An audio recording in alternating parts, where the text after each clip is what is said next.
I decided this evening that I'm gonna make my grandma's applesauce. One of my favorite things growing up was going to my grandma's house, and she made the most incredible applesauce. So it was a highlight. I have some apples that were left over from a friend of mine, and she got them up in Door County. So I thought I would use them this evening and try to replicate what I remember my grandma's applesauce being. I know you have to peel and cut the apples. Excuse my peeling, I'm not that fabulous at it. And remember that when you do applesauce, and if you have some dog friends with you, they also need a little bit of taste of apples as well. Charlotte, would you like some apples?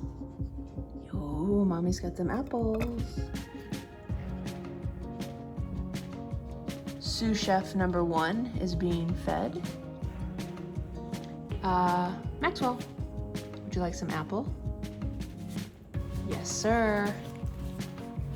Sous chef number 2. As I told you in my last video, I need to make sure that they have their fill so that they are good when they help me.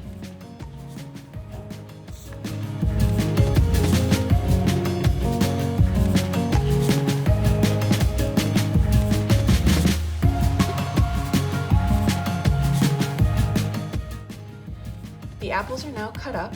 I am going to add 1 teaspoon of lemon juice, 1/4 cup sugar, tiny bit of salt, and around a tablespoon of cinnamon.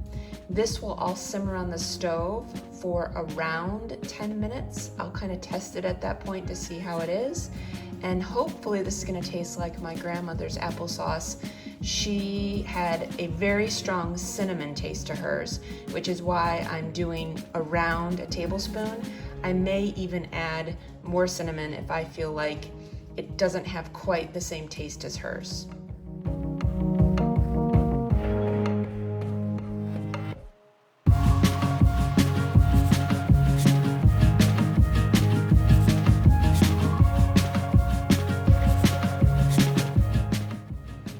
I appreciate the help that my sous chef number 2 is doing. He is being very observant, waiting patiently for the apples to be done, as you can see. And sous chef number 1 is a little bit more anxious. She is wandering a bit. She is very excited for the applesauce to be finished and is wondering, why is it taking so long? Sous chef number 2 is very interested to see what's doing. It's been about 10 minutes right now.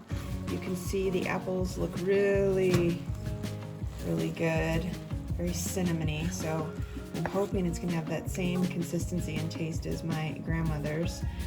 I am gonna test it with a fork and see if it is a little tender. I can actually do it with a spoon. Yeah, pretty good. I think I'm gonna put it on for maybe like 3 more minutes. I'm testing it with the fork real quickly just to see how it tastes and if it feels soft enough.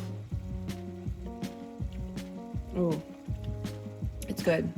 I definitely think it is soft enough. The cinnamon flavor is very good. Just the right amount of sugar.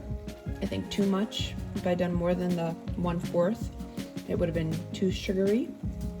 So my timer's about to go off for the second time, and we'll go ahead and mash them. This is where things get tricky if you're not in your own house and you're making things.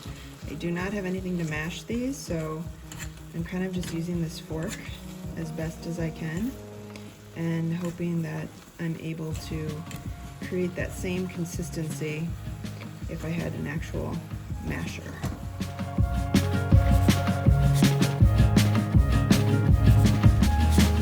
So, who says you need fancy tools? I always would tell my kids when I was teaching that improvise, right? Things can be multiple uses. So I just used the fork and mashed it along the side. And as you can see, my consistency is, it's not totally fine and smooth, but my grandmother's was just like that. It was lumpy, and that was one of the things that I loved about her applesauce. This has the right consistency of cinnamony. It has a great consistency of sugar.